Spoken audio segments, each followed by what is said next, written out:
Capítulo 13.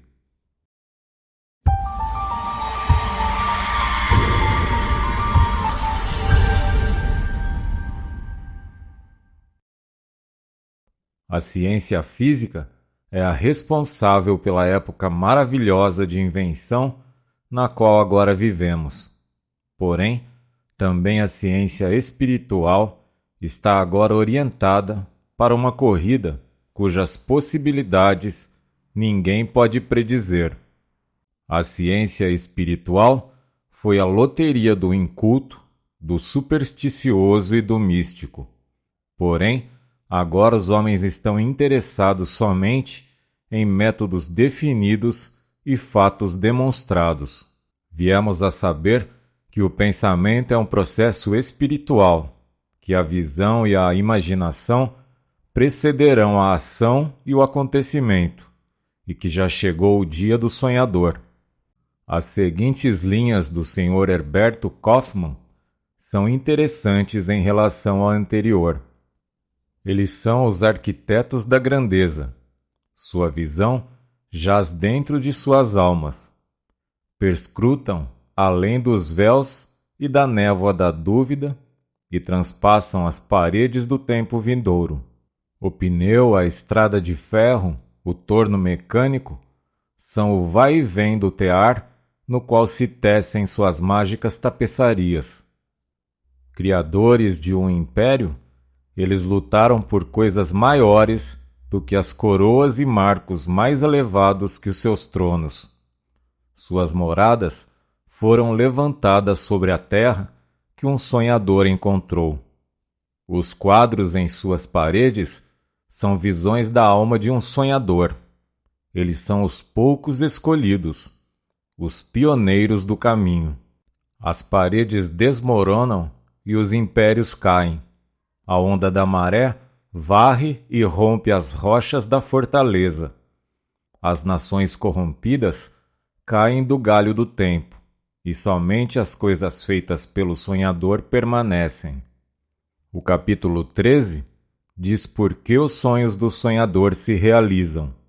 Explica a lei da causalidade pela qual sonhadores, inventores, autores e financistas produzem a realização de seus desejos. Explica a lei pela qual o imaginado em nossa mente finalmente chega a ser nosso.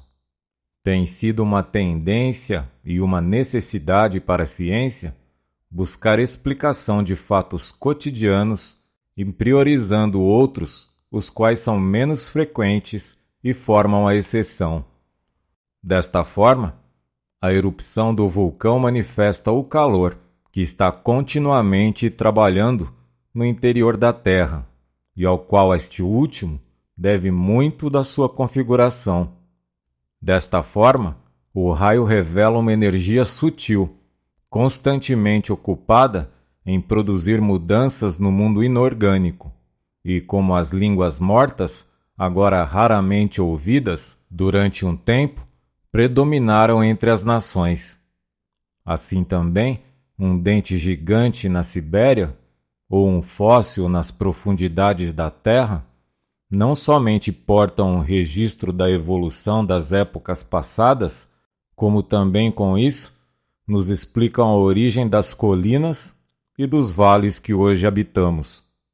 Desta forma, uma priorização dos fatos que são raros, estranhos ou formam uma exceção tem sido a agulha magnética que orienta todos os descobrimentos da ciência indutiva. Esses métodos estão fundados sobre a razão e a experiência e, em consequência, destroem superstições precedentes e convencionais. Há quase 300 anos, Lord Bacon recomendou este método de estudo ao qual as nações civilizadas devem em grande parte a sua prosperidade e a parte mais valiosa de seu conhecimento, purgando a mente de instâncias limitadas, denominadas teorias, mais efetivamente do que pelo sutilíssimo esforço, chamando a atenção de homens, desde o céu até a terra, mais vitoriosamente, através de surpreendentes experimentos, do que pela demonstração forçada de sua ignorância, educando as faculdades inventivas mais potentemente pela prospecção de descobrimentos úteis abertos a todos do que pelo discurso, trazendo à luz as leis naturais da nossa mente. O método de Bacon tomou o espírito e o propósito dos grandes filósofos da Grécia e o levou a cabo com os novos meios de observação que outra época ofereceu, revelando assim gradualmente um campo maravilhoso do conhecimento no espaço infinito da astronomia, no ovo microscópico da embriologia e a sutil época da geologia, revelando uma ordem de impulso que a lógica de Aristóteles nunca poderia ter descoberto, e analisando em elementos anteriormente desconhecidos as combinações materiais que nenhuma dialética de acadêmicos poderia separar.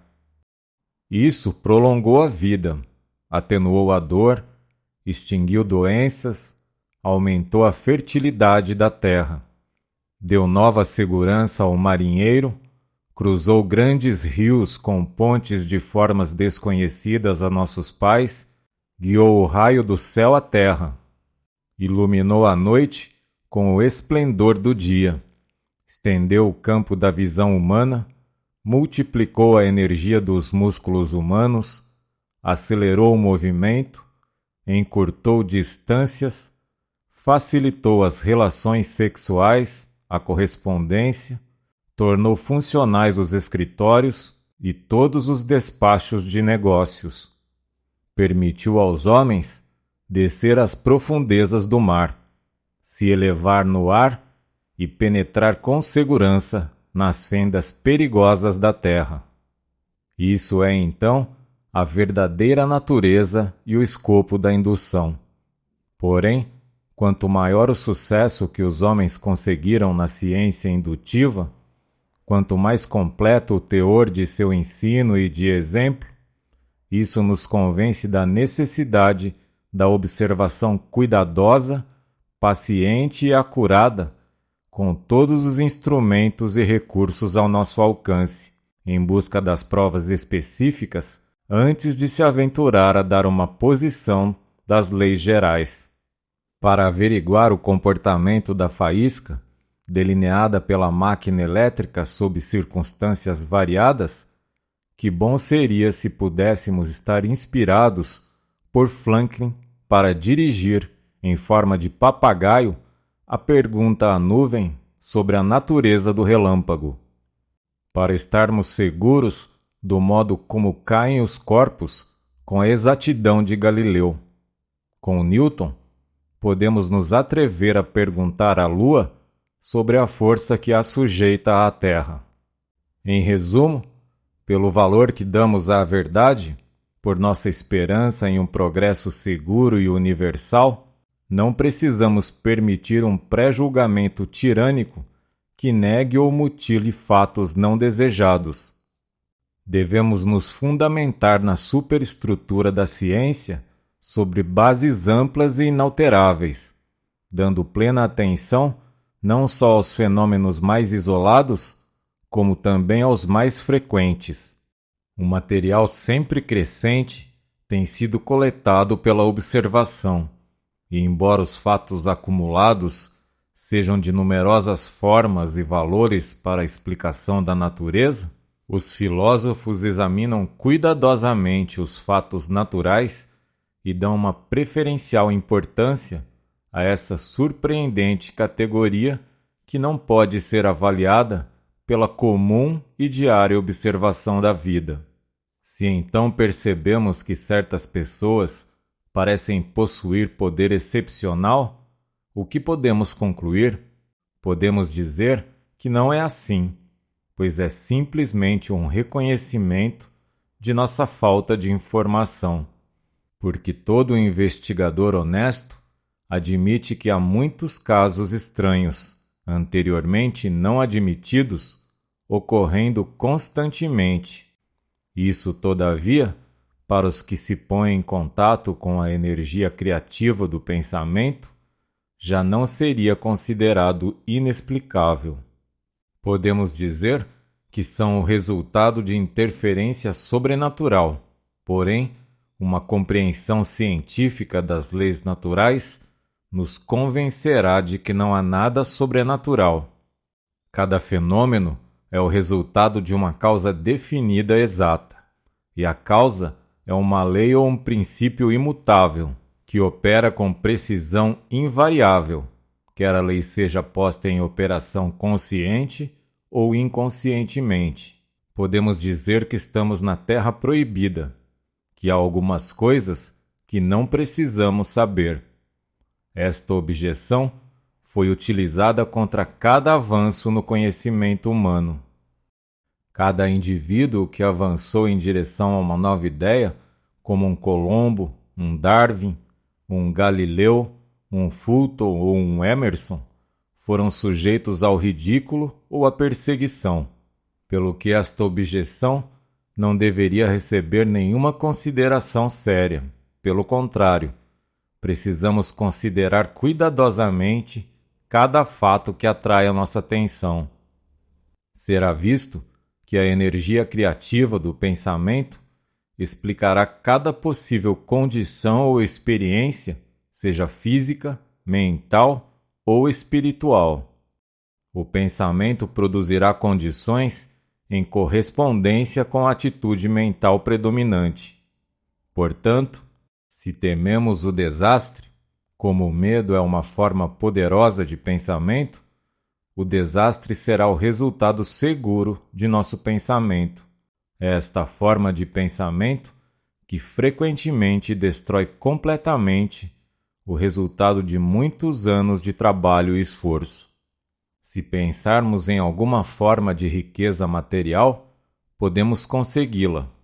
Pelo pensamento concentrado, ela se produzirá, e pondo o pensamento apropriado, se terá como resultado produzir as circunstâncias necessárias para realizar nossos desejos. Porém, percebemos muitas vezes que quando conseguimos as coisas que pensávamos, que desejávamos, elas não têm o efeito que esperávamos, isto é, a satisfação é somente temporal, ou possivelmente o contrário do que esperávamos. Qual é então o método apropriado do procedimento? Qual é o método de pensar para conseguir o que realmente desejamos? O que desejamos, você, eu, todos nós, o que todo mundo busca, é felicidade e harmonia. Se pudermos ser verdadeiramente felizes, teremos tudo o que o mundo pode dar. Se formos felizes, nós mesmos podemos fazer felizes os outros.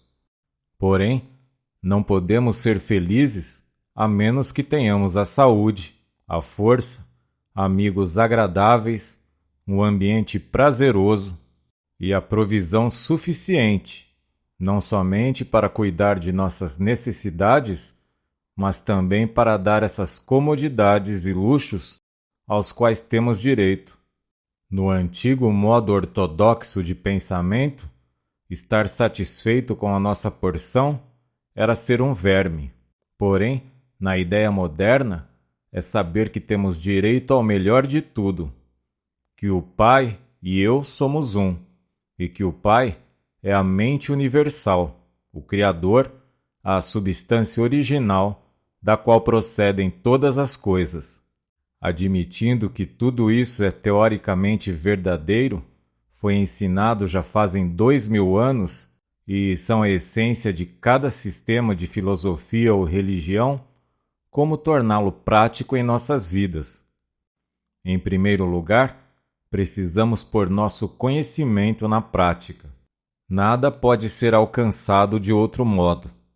O atleta pode ler livros e lições sobre treinamento físico toda a sua vida. Porém, a menos que ele comece a gerar força com o trabalho real, nunca receberá qualquer força. Ele finalmente obterá exatamente o que dá. Porém, terá de dá-lo primeiro. Exatamente o mesmo acontece conosco. Obteremos exatamente o que damos, porém, teremos de dá-lo primeiro. Assim, voltará a nós multiplicado, e o dar é simplesmente um processo mental, porque os pensamentos são as causas e as condições são os efeitos. Portanto, dando pensamentos de coragem, inspiração, saúde ou ajuda de qualquer tipo, estamos pondo causas em movimento que produzirão seu efeito. O pensamento é uma atividade espiritual e é, portanto, criativo. Porém, não incorra em um equívoco. O pensamento não criará nada a menos que seja consciente, sistemática e construtivamente dirigido. E é esta a diferença entre o pensamento ocioso, que é simplesmente uma dissipação de força. Já vimos que tudo o que obtemos vem a nós pela lei da atração. Um pensamento feliz não pode existir em uma consciência infeliz. Portanto, a consciência deve mudar, e com as mudanças de consciência, todas as condições necessárias para alcançar a consciência mudada precisarão mudar gradualmente para se encontrar os requisitos da nova situação. Ao criar uma imagem mental ou ideal, estamos projetando um pensamento na substância universal na qual se criam todas as coisas. Esta substância universal é onipresente, onipotente e onisciente. Precisamos informar ao onisciente qual o canal apropriado a ser usado para materializar nossa demanda? Pode o finito aconselhar o infinito? Esta é a causa do fracasso.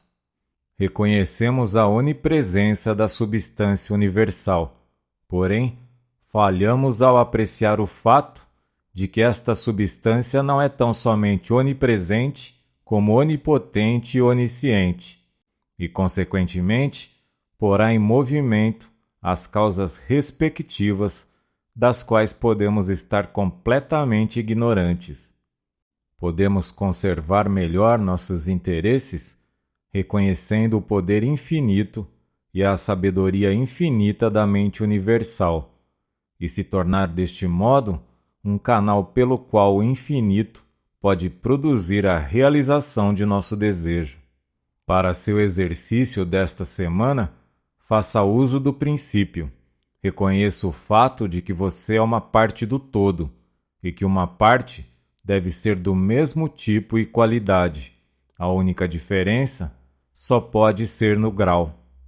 Quando este fato magnífico começa a penetrar em seu conhecimento, quando você realmente alcança a compreensão do fato de que você, o eu, o espírito que pensa e é uma parte integral do grande todo, que é semelhante em substância, qualidade e espécie, que o Criador não poderia criar nada diferente de si mesmo, você poderá também dizer: o Pai e eu somos um, e terá uma compreensão da beleza e das oportunidades transcendentais que se colocam à sua disposição.